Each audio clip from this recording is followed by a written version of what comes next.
Hey boys and girls, today we're going to focus on counting money, and I'm going to teach you a good strategy to use when you count. So I have some coins in my cup here, and I'm going to dump them out.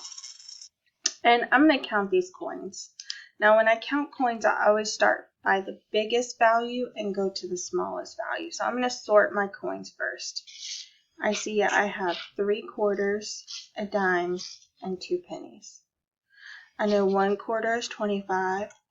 2 is 50, 3 is 75, plus 10 for a dime is 85, 86, 87 for my pennies.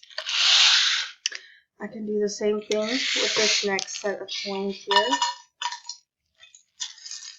I'm going to dump them out and sort my coins. There's a penny, a dime, another penny, and 3 nickels. So I know 2 dimes is 20, because 10, 20.